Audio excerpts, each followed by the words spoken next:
Arts for arts सेक ये movement 19वीं सदी में फ़्रांस में काफ़ी पॉपुलर हुई। इसका ओरिजिन भी फ़्रांस में था। इस तहरीक का जो फाउंडर था, जो इसको बनाने वाला था, वो फ़्रांस का एक ग्रेट राइटर जिसका नाम गायतर था। गायतर ऐसे फ़न से नफ़रत करता था जो मटेरियलिज़म यानी मादी दुनिया से रिलेटेड हो, तल्लक रखता हो। अब आर्ट फॉर आर्ट सेक का मतलब क्या है, ये आपके माइंड में आ रहा होगा।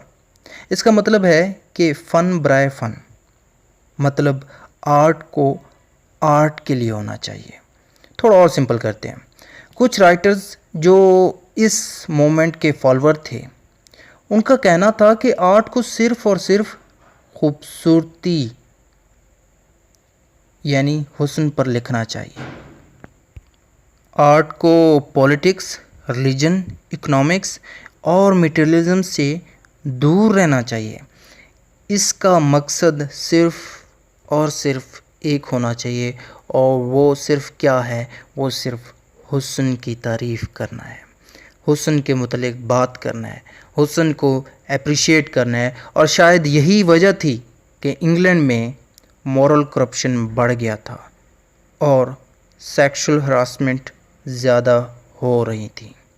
इस तहरीक वालों का मज़ीद कहना था कि आर्ट को मोरालिटी के लिए नहीं लिखा जाना चाहिए, और अगर लिखा गया है तो वो बहुत बड़ा गुनाह है। और ये कहने वाले कौन थे? ये कहने वाले एक मशहूर राइटर बॉडलेयर थे। और ये बॉडलेयर मज़ीद कहता है कि शायरी का मकसद नहीं होता। शायरी का मकसद तब होता है जब शायरी हुस्न की तारीफ़ करे, ना कि मोरालिटी की। अब आते हैं इंग्लैंड की तरफ, कि इंग्लैंड की तरफ क्या हुआ था जब ये तहरीक इंग्लैंड में आई, जब ये मूवमेंट इंग्लैंड में आई। फ्रेंड्स, जब ये तहरीक, ये मूवमेंट इंग्लैंड में आई, तो इस मूवमेंट को इंग्लैंड में इंट्रोड्यूस कराने वाले स्विनबर्न थे। वाल्टर पीटर भी इस तहरीक में इन्होंने बढ़ चढ़ कर हिस्सा लिया। इसका तज़किरा मैं आखिर पर करूँगा। इनके अलावा ऑस्कर वाइल्ड ने भी इस मूवमेंट को मशहूर बनाने में काफ़ी रोल प्ले किया। ऑस्कर ने अपनी कहानी डोरियन ग्रे के प्रीफेस दिबाचे में लिखा था कि एक फ़नकार खूबसूरत चीज़ों की क्रिएशन का क्रिएटर होता है। मैं दोबारा से कहूँगा, आपको गौर से सुनिएगा, कि एक फ़नकार खूबसूरत चीज़ों की क्रिएशन का क्रिएटर होता है।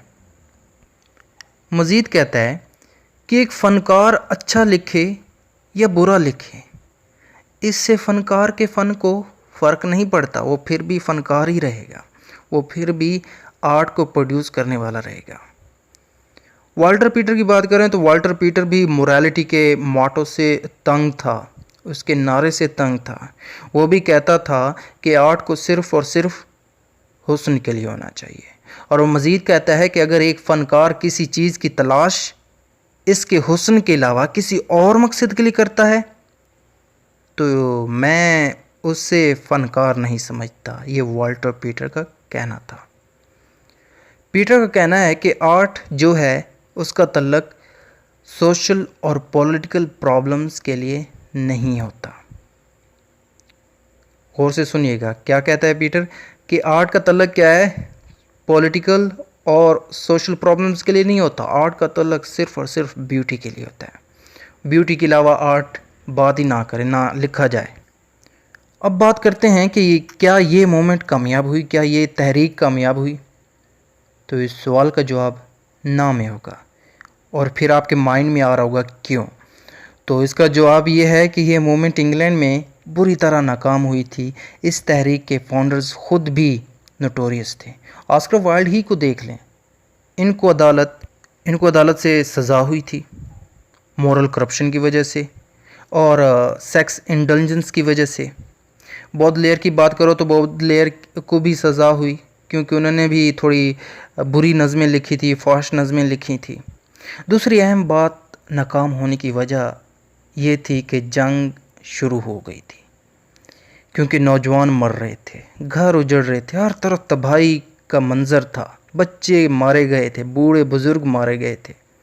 तो अक्लमंद लोग ऐसी सिचुएशन में हुस्न में दिलचस्पी नहीं लेते, वो इस तरफ कम आते हैं, बल्कि वो तो पॉलिटिकल सर्कमस्टेंसेस, सियासी सूरत हाल में ज़्यादा दिलचस्पी लेते हैं।